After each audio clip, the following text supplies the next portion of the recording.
He fired me at 7:59 a.m. Cold, calculated, and convinced he'd erased me from the company's future. But by 9 a.m., I had invoked the long-buried founder's clause, a legal relic he'd forgotten, but I never did. From that moment on, every hallway, every locked door, and every desperate command he issued only exposed how fragile his empire truly was. What began as a humiliating dismissal ignited a corporate war, driving me through secret archives, collapsing systems, and a storm-racked skybridge where his power finally cracked. He thought he ended my career. Instead, he handed me the weapon that would end his reign forever. Corporate headquarters erupted in shock this morning after a senior employee was abruptly terminated at 7:59 a.m., just 1 minute before the official workday began. According to internal sources, the dismissal took place inside a small, windowless conference room known informally among staff as the freezer, for its cold, isolating atmosphere. Witnesses report that the employee, whose name is being withheld pending internal review, was escorted in without explanation. Inside the room, the company's CEO delivered the news personally, a highly unusual move that immediately raised questions about the motive and urgency behind the firing. Sources describe the CEO's demeanor as unsettlingly confident, noting that he wore what some employees interpreted as a subtle, triumphant smirk throughout the encounter. The employee, reportedly blindsided, was given a single sheet of paper, a brief verbal statement, and was told the decision was final. No reason was disclosed beyond a vague mention of organizational restructuring, a term typically used to mask more complex power struggles within the corporation. Security was instructed to stand by, though the employee left without incident. As the dismissed employee exited the building, observers say they carried only their identification badge and a stunned silence. However, those close to the situation claim the shock quickly turned into a simmering, controlled anger, one that suggested the story was far from over. Several co-workers described the employee's expression as calculating rather than defeated. Unbeknownst to the CEO, the ousted staff member reportedly possesses a form of leverage tied to the company's earliest legal documents, an obscure provision rarely discussed and long forgotten by current leadership. Insiders hint that this leverage may fundamentally alter the fallout of today's events, depending on how and when it is used. While the CEO appears confident in the finality of his decision, sources with knowledge of the internal charter warn that the dismissal may trigger consequences he did not anticipate. What began as a straightforward firing is rapidly evolving into a corporate saga with potentially seismic implications. More developments are expected as this story unfolds. Just hours after the abrupt firing that shocked employees across the company, new information suggests the situation has taken an unexpected turn. Sources close to the dismissed employee report that the initial shock faded quickly once they stepped into the company's parking structure, where the reality of the morning began to settle in. According to an individual familiar with the employee's account, what began as disbelief soon shifted into intense frustration. Witnesses say the employee sat in their car for several minutes, gripping the steering wheel, replaying the CEO's smirk and the cold formality of the termination. The sense of humiliation was palpable. However, what happened next may define the company's trajectory for years. In the midst of the emotional spiral, a crucial detail suddenly resurfaced. A forgotten clause buried deep within the company's original charter, a document signed during its founding years and untouched by current leadership. Known informally among early investors as the Founder's Clause, the provision was designed as a safeguard against executive overreach during the company's infancy. While obscure in modern operations, it technically remains active and legally binding. Most people don't even know it exists, said a former board advisor. But for those who do, it's the closest thing to a nuclear option. By 8:40 a.m., insiders say the fired employee had already begun reviewing saved files and notes tied to the clause. Despite being locked out of the company network, they retained copies of the charter documents from earlier compliance audits, an act that now appears pivotal. Tension escalated further when a mid-level legal associate, speaking anonymously, confirmed that the clause carries the power to freeze all major executive decisions, including terminations, pending an emergency board review. If invoked properly, the associate explained, it can bring the entire command structure to a halt. At approximately 8:55 a.m., the employee re-entered the building, carrying a thin folder and an unshakable resolve. Security personnel, confused by the return, allowed entry due to the badge still being active, a technical oversight that may become significant as the situation unfolds. Eyewitnesses within the legal department reported that the employee walked straight into the compliance wing without acknowledging anyone. Moments later, They were seen handing the folder to a senior legal officer, speaking in a calm but unwavering tone that immediately drew attention from nearby staff. At exactly 9 a.m., internal alert systems quietly registered the activation of a rarely used review protocol. The Founders Clause had been formally invoked. For a moment, the office fell into an eerie silence as messages began appearing on the screens of select legal and executive personnel. Reactions within headquarters have been described as shock, panic, and disbelief. High-ranking executives scrambled to understand the implications, with several reportedly rushing toward the CEO's private office. What began as a routine firing now threatens to erupt into a full-scale power crisis, one that may determine the fate of the company's leadership. Minutes after the Founders Clause was officially triggered, the atmosphere inside corporate headquarters shifted from quiet confusion to full-blown crisis. Employees reported hearing hurried footsteps echoing through hallways as executives scrambled to understand what had just been set in motion. According to multiple internal sources, the legal department became the epicenter of the unfolding turmoil. Phones rang non-stop, documents were pulled from archives, and emergency protocols, ones many staff members admitted they had never even heard of, were suddenly activated. It was like watching a dormant machine wake up, one paralegal commented.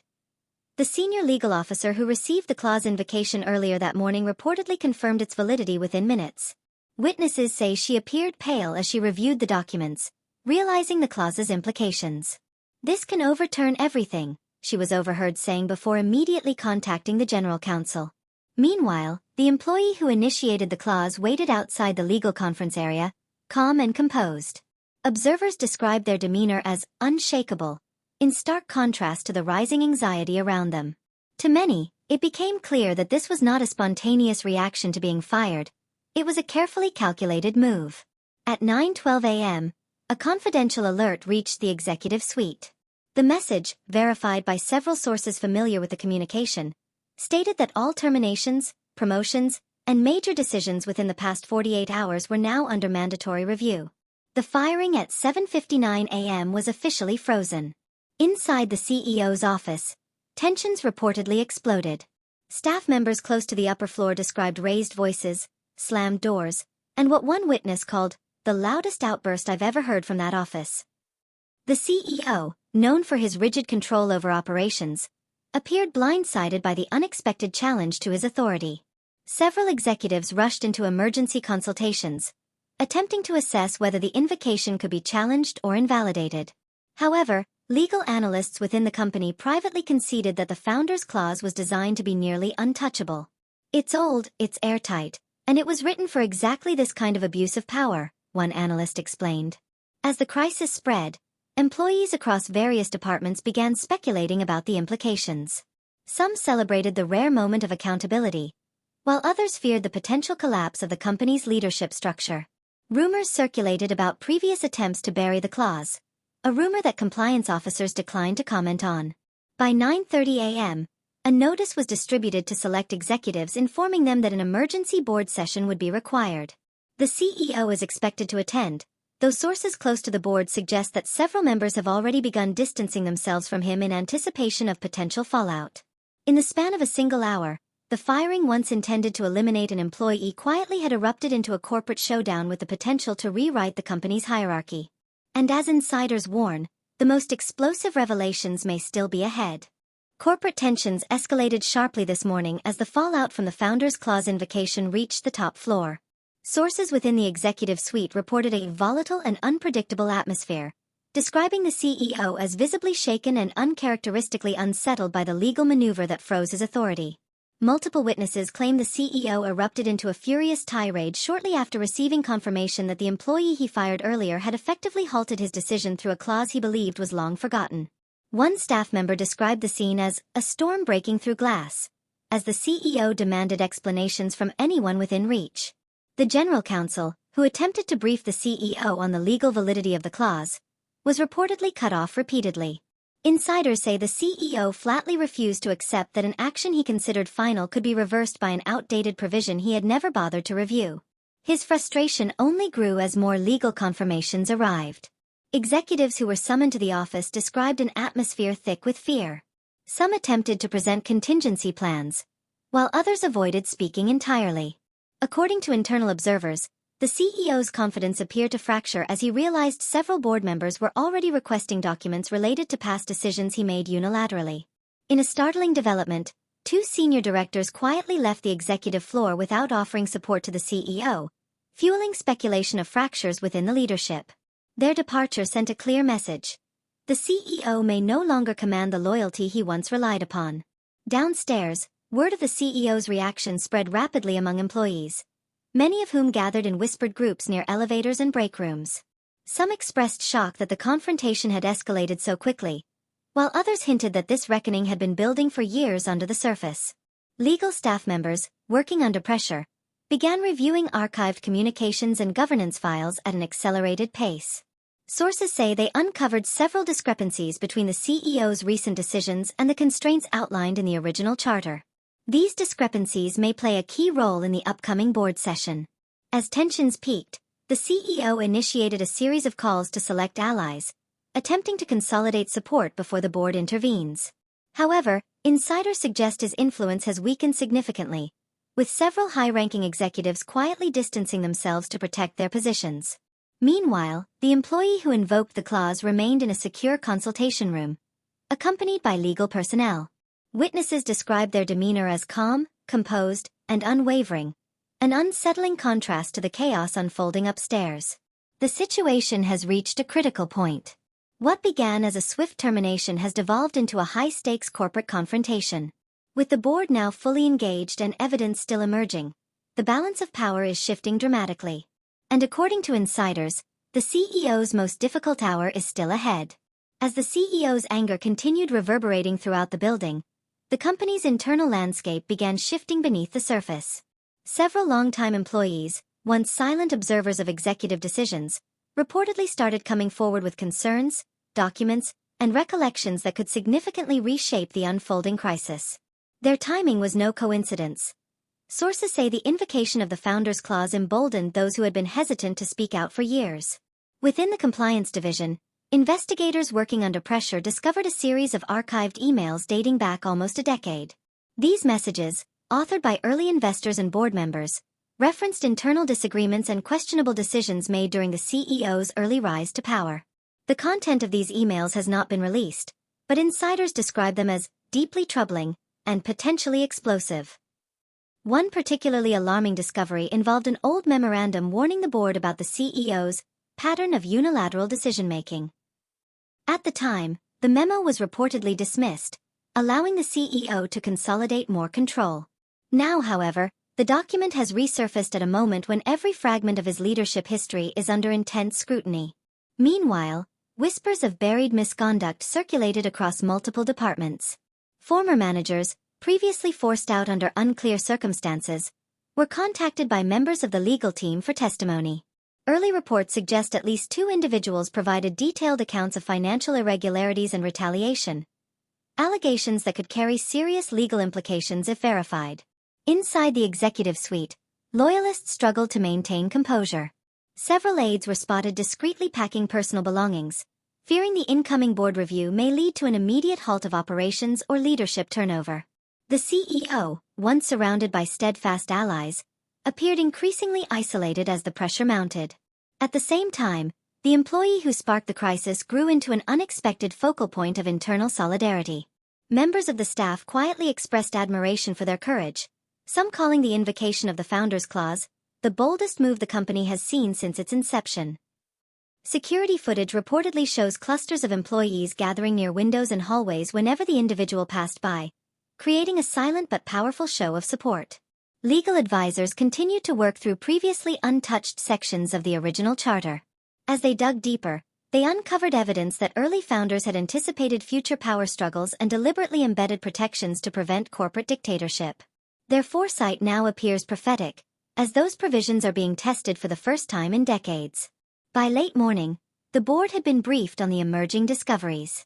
Several members were said to be deeply concerned by the volume of historical irregularities now surfacing. According to a source familiar with the discussion, one board member remarked that the crisis was no longer about a single firing. This is about the integrity of the entire enterprise. Rumors of a potential interim leadership arrangement began circulating quietly among senior staff. While no official decisions have been made, Insiders believe the board may already be evaluating replacements in anticipation of the CEO's weakening position. The company now stands at a crossroads. What began as a solitary act of defiance has unearthed years of hidden conflicts, neglected warnings, and buried evidence. With the board preparing to intervene and the CEO's authority rapidly eroding, the next chapter may expose truths long concealed and reshape the future of the corporation permanently. The company's headquarters entered a state of silent anticipation as the board convened an emergency session in the highest conference suite. An event so rare that several employees admitted they had never witnessed such a gathering. Security officers sealed the floor, allowing only authorized individuals to enter, while executives lingered anxiously in nearby corridors, awaiting the outcome. Inside the boardroom, the atmosphere was electric with tension. Board members arrived carrying thick folders of documents unearthed during the morning investigation. Their stern expressions suggested they were prepared for confrontation. Several individuals close to the proceedings reported that the CEO appeared visibly uncomfortable for the first time in his career as he took his seat at the far end of the table. The fired employee, now reinstated pending review, entered moments later alongside legal advisors. Observers described a stark contrast between the two figures. The CEO rigid and simmering with frustration, the employee composed, focused, and resolute. The symbolic reversal was not lost on anyone present. The session opened with a detailed briefing by the General Counsel, who outlined the legal validity of the Founders Clause and its binding power over executive decisions. As the explanation unfolded, witnesses reported that the CEO's jaw tightened, his fingers tapping the edge of the table in barely contained irritation. Every point made by legal counsel further underscored the gravity of his situation. Board members then shifted attention toward the newly uncovered documents from the company's archives. Several key findings were presented, including the decade-old emails and memos highlighting patterns of unilateral action and previously ignored misconduct alerts. Each revelation intensified the scrutiny on the CEO, who increasingly found himself without allies in the room. When given the opportunity to speak, the CEO attempted to discredit the employee, framing the invocation of the Founders Clause as a desperate act of retaliation. However, his argument was abruptly undercut when a board member produced evidence contradicting his claims. Evidence that included internal correspondence revealing questionable decision-making during recent high-stakes negotiations. The employee's response was calm but direct. They presented their case using a combination of documented inconsistencies, eyewitness statements, and the newly recovered charter materials. Those present described their testimony as measured, factual, and devastatingly effective. Several board members openly nodded in agreement, signaling a clear shift in power. As hours passed, the boardroom's temperature seemed to metaphorically rise. Eyewitnesses said the CEO became increasingly defensive, raising his voice, interrupting speakers, and dismissing documentation as misinterpretations.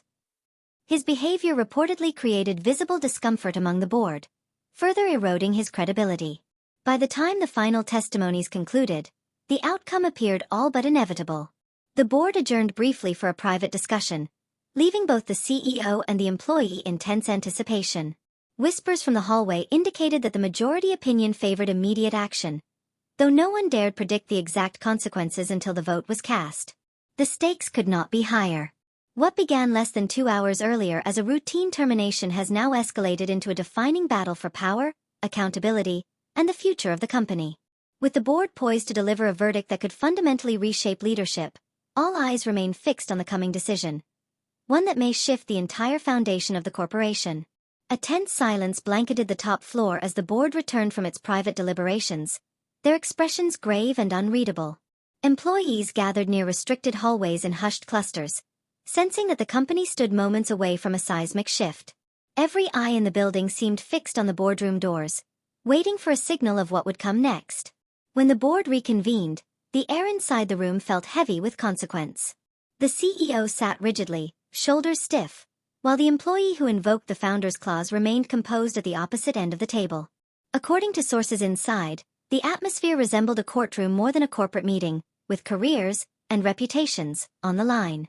The board chair began the post-deliberation summary with a steady voice, detailing the findings that had emerged throughout the morning. Evidence of unilateral decision-making, ignored compliance warnings, and long-buried misconduct alerts were highlighted one after another. Several board members reportedly lowered their gaze as the list grew longer, as if acknowledging years of oversight failures. The CEO attempted one final defense, insisting that the documents had been taken out of context and that he had been acting in the company's best interest. However, his arguments grew increasingly strained, and eyewitnesses noted a sharp edge of desperation in his tone. When one board member questioned him directly about a financial discrepancy linked to a confidential project, the CEO's response faltered, prompting a wave of uneasy whispers. Momentum shifted irreversibly when the General Counsel confirmed that several archived decisions made under the CEO's direction violated internal governance procedures. This revelation reportedly stunned even longtime supporters, many of whom had assumed any past irregularities were minor or exaggerated. The room grew colder as the implications settled in. As the discussion intensified, the CEO's composure cracked. Witnesses recounted a sudden outburst in which he accused board members of betrayal and claimed the entire review had been orchestrated to undermine him. The eruption was described as chaotic, with several attendees momentarily frozen as the CEO slammed his hand onto the table and demanded the session end immediately. The board chair responded by formally rebuking the behavior, reminding him that he was bound by the same charter he had chosen to disregard. The exchange marked a turning point. Insiders say that in that moment, the board collectively recognized the instability they now faced under his leadership. Whatever remaining confidence existed evaporated with the outburst. Following a brief but decisive private vote, the board returned to deliver their verdict. According to those in the room, the announcement was clear and unwavering. The CEO would be removed from his position pending a full investigation. Gasps reportedly echoed across the room as the weight of the decision became undeniable. Security was quietly instructed to escort the CEO from the building once the session concluded. The once dominant figure, whose authority had shaped the company for years, left the boardroom pale and silent, ignoring the stunned stares of employees who had gathered nearby. His departure marked the symbolic collapse of a leader who believed he could never be challenged. Inside the corporate headquarters, a strange mix of shock, relief, and cautious optimism swept through the staff. The employee whose firing had triggered the crisis became the unlikely catalyst for a transformation no one anticipated. With the CEO removed and the investigation unfolding, the company stood on the edge of a new era. One shaped not by unchecked power, but by long overdue accountability.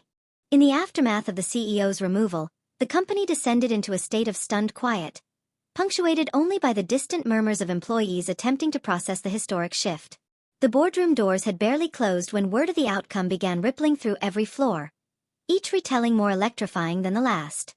Staff members who had braced for an unpredictable confrontation now found themselves navigating an unfamiliar landscape shaped by accountability rather than intimidation. As the dust settled, the board wasted no time initiating structural stabilization measures.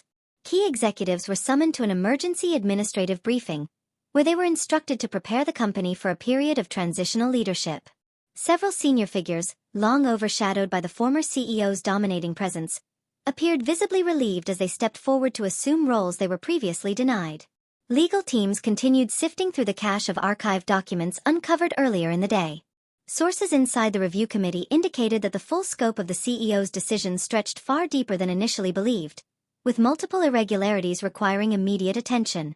The board's internal investigation, originally focused on a single disputed firing, had now broadened into a comprehensive audit of the past decade. Meanwhile, attention shifted toward the employee whose invocation of the Founders Clause had triggered the entire cascade of revelations. As the legal freeze on their termination remained in effect, board members invited them to a post-review briefing to determine their position within the company's future operations. Many staff members viewed this meeting as symbolic, a moment that represented the restoration of integrity within an organization long dominated by fear. Observers reported that the meeting was markedly different from the confrontational session earlier that morning. Board members greeted the employee with respect, acknowledging the critical role they played in unveiling systemic issues. Some sources even described a sense of quiet admiration in the room, a stark contrast to the hostility they faced when they were fired less than 3 hours earlier. During the briefing, the board expressed interest in leveraging the employee's insights and experience to assist the transition team. The employee, known for their steady composure throughout the ordeal, offered detailed accounts of procedural lapses they had witnessed over the years, information that the board noted with great attention. Their testimony was described as methodical, measured, and instrumental. Outside the boardroom, employees gathered in clusters near windows, break areas, and stairwells, quietly speculating about what the future might hold. Some expressed relief that the company's long-suppressed issues were finally being confronted. Others were cautious, noting that rebuilding trust would require more than a leadership change. Still, the prevailing sentiment was one of unexpected hope, a rare feeling in a building that had been governed by fear hours earlier. As midday approached, the board issued an internal announcement confirming the formation of a temporary governance committee. The employee was formally reinstated pending a longer review, and several provisional leadership positions were assigned to individuals with reputations for fairness and accountability. Insiders described the shift as the beginning of a new era, though many acknowledged that significant challenges still lay ahead. Observers noted that the former CEO's abrupt departure left behind a vacuum that would not be easily filled. Years of centralized control meant many systems would need rebuilding from the ground up. Yet, the company's staff appeared more united than ever, driven not by fear but by a collective determination to restore stability. By the time the announcement concluded, one message had become unmistakably clear. The power structure that once seemed immovable had been broken. The employee who was fired at 7:59 a.m., dismissed, underestimated, and nearly erased, had become the catalyst for the company's most dramatic transformation. And the story, insiders warn, is far from finished. The moment the sealed archive door slammed shut behind me, the entire room seemed to pulse with a low mechanical hum, as if the decades-old servers were breathing. I had come here chasing a single thread, proof that the CEO's actions weren't just unethical, but premeditated. The founder's clause protected those who acted for the company's integrity, and if I could expose the truth, then the power he stole at 7:59 a.m. would shift back into my hands. Rows of dusty terminals flickered to life as I connected my authorization token. Each screen illuminated like awakening eyes, revealing a maze of encrypted documents. One file stood out, timestamped 3 hours before my firing. It contained drafts of an internal restructuring order, and my name was highlighted in red. Not because I failed, but because I knew too much. The betrayal burned hotter than the room's rising temperature. I remembered how he had smiled while firing me, pretending it was a tough decision. Now I saw the truth. My removal was calculated, timed down to the minute, orchestrated to occur before the founder's clause window opened. He thought he was steps ahead. He underestimated me. Suddenly, an alarm blared overhead. The screen in front of me flashed. Unauthorized access detected. Security en route. My pulse surged. They shouldn't have detected me. Not unless someone manually flagged my login. That meant only one thing. He knew I was here. Boots echoed in the hallway outside. The shadows under the door shifted. They weren't just guards, they were corporate enforcers, trained to lock down rogue employees. I scanned desperately for an exit, but the room was a sealed archive chamber. One way in, one way out. At the last second, I triggered a deep system quarantine. A hidden function only original engineers knew about. The lights cut to emergency red. The door behind me hissed and locked itself from my side. The guard's fists slammed against the metal, shouting orders, but the mechanism held.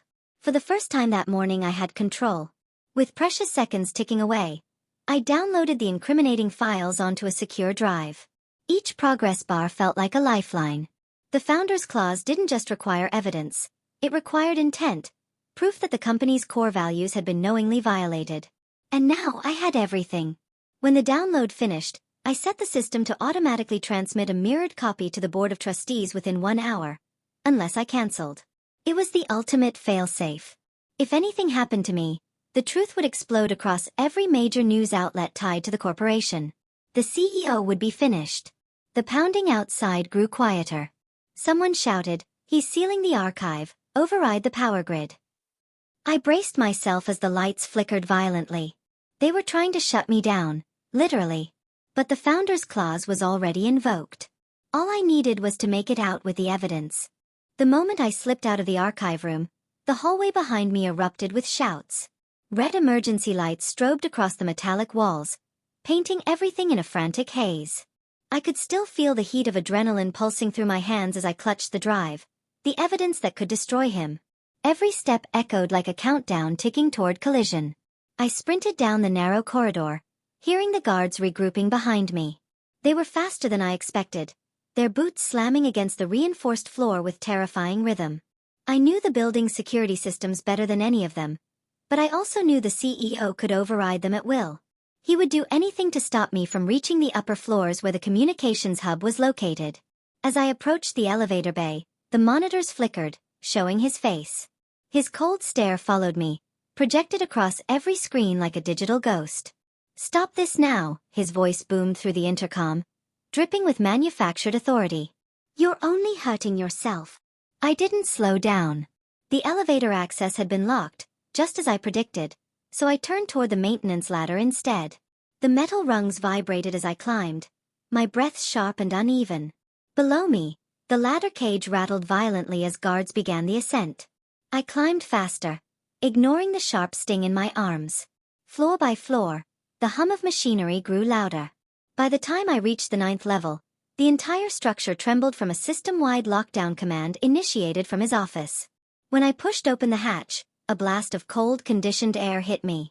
The communications hub spread out before me like the nerve center of a starship, filled with holographic consoles and blinking data streams.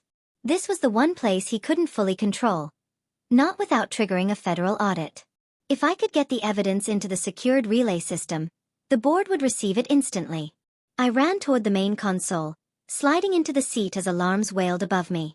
My fingers flew across the interface, initiating the relay authorization. The system resisted, flickering as his override attempts clashed with mine. A message flashed on the screen. "Manual approval required. Founder-level access."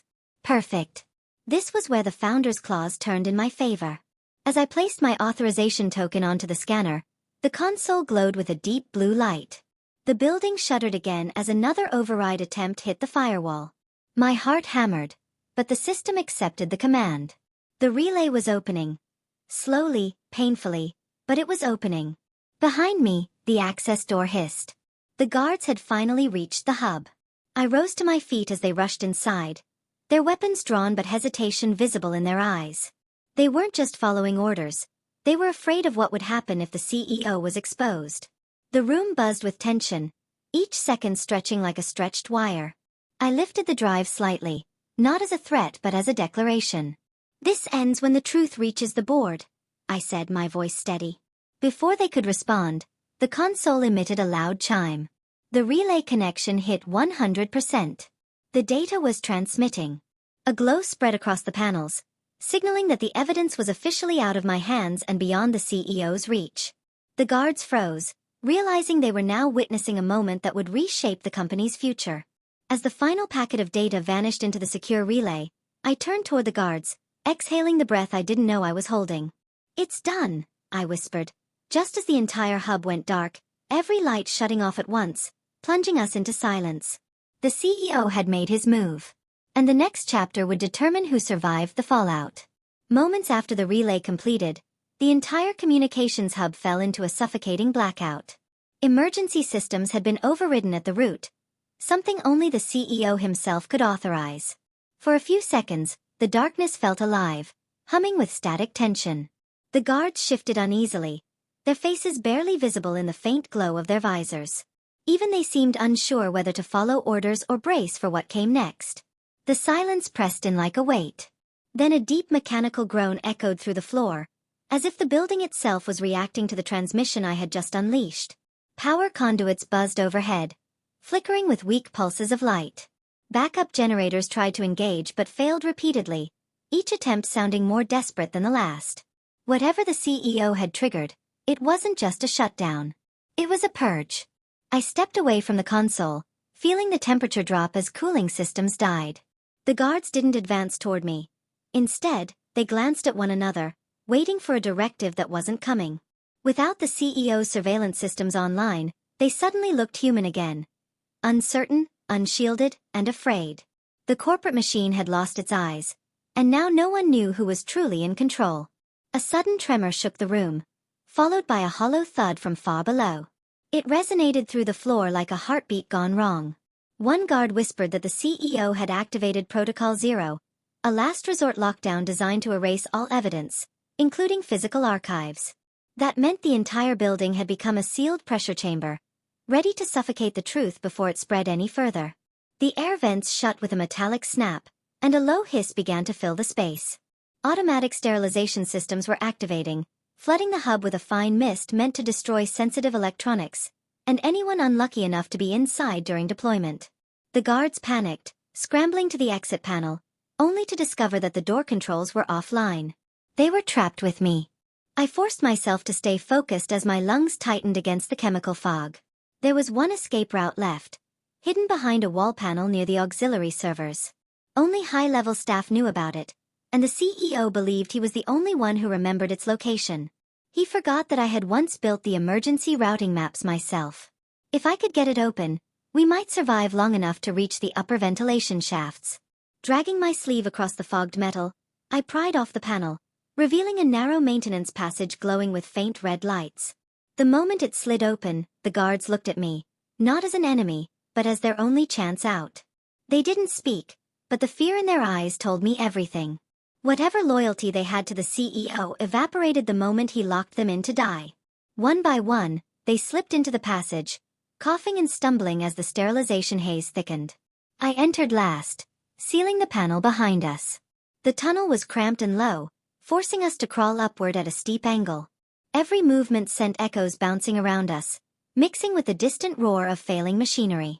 It felt like the building was collapsing under its own corruption. Halfway up the ascent, an alarm wailed through the ventilation shafts above. Sharp, frantic, and unmistakable. The board had received the data. The evidence was verified. And the CEO's empire was beginning to fracture in real time. The fog below us shifted from white to dark gray as deeper systems combusted. The purge was accelerating. As we reached the top of the shaft, a faint glow appeared, a hatch leading to the executive skybridge. The moment I saw it, I felt the shift in the story. This was no longer about escape. This was confrontation. The hatch creaked open with a metallic groan, and a blast of icy wind struck my face as I emerged onto the executive skybridge. The glass walls around us shook under the storm gathering outside, streaks of rain racing across the panels like frantic brushstrokes. The city glowed beneath the clouds, unaware that the future of the corporation, and possibly far more, hung in the balance inside this fragile, elevated corridor. Behind me, the guards struggled out of the shaft, coughing as the last traces of sterilization fog clung to their uniforms. At the far end of the skybridge, illuminated by a strip of emergency lighting, the CEO stood alone. His silhouette cut sharply against the storm, rigid and unmoving. He wasn't surprised to see me. In fact, he looked almost relieved. His tie was loosened, his sleeves rolled up, as if he had abandoned the illusion of formality in preparation for the fight he always believed would come. His eyes tracked every step I took, calculating, dissecting, already planning his next move. The floor panels vibrated beneath my feet as the building's lower systems continued to collapse. Through the trembling glass, I could see plumes of smoke rising from the lower levels. His purge protocol failing and devouring the very infrastructure meant to protect him. For the first time since this began, he looked vulnerable. But vulnerability in a man like him was only another weapon. He spoke without raising his voice, though the storm outside seemed eager to swallow every word. He accused me of betrayal, claiming that invoking the Founder's Clause was an act of corporate treason. His tone shifted between authority and desperation, trying to conceal just how cornered he truly was. He insisted the board would never believe me, that the evidence I sent would be discredited before morning. But he wasn't calm. There was a tremor in his voice that he couldn't hide. He knew the board had already acknowledged the data. They would never trigger an audit alarm unless they were already preparing action. And as the skybridge lights flickered, he realized he was out of time. His empire was collapsing in slow motion, and all he could do was stand there and watch the consequences race toward him. The wind intensified, rattling the skybridge until the beams shuddered. The guards behind me hesitated, uncertain whether to intervene or flee. They understood the truth. They were witnessing the final confrontation between the man who built the company and the man who remembered its buried laws. And no matter who walked out of the skybridge, the corporation would never be the same. He stepped forward, closing the distance between us. His expression hardened into something sharp, almost feral. He claimed that no board decision could override him. Not after all he had done to build this empire. He said he wasn't afraid of exposure, lawsuits, or federal involvement. In his mind, he was the corporation, and the corporation was him. He believed power was permanent. But power only lasts as long as people agree to follow it. And at that moment, The guards didn't move when he barked orders. They looked at me instead. The shift was small but seismic. The foundation of his control cracked with a soundless, irreversible snap. For the first time, he understood that the tide had turned. The storm outside roared like a living thing, hurling itself against the glass. The CEO's voice wavered as he demanded to know what I truly wanted. Revenge? Justice? Recognition? None of that mattered anymore. What I wanted was simple. The truth restored to the company he had poisoned. And the Founder's Clause, the one artifact he'd forgotten, had finally given me the leverage to make that happen.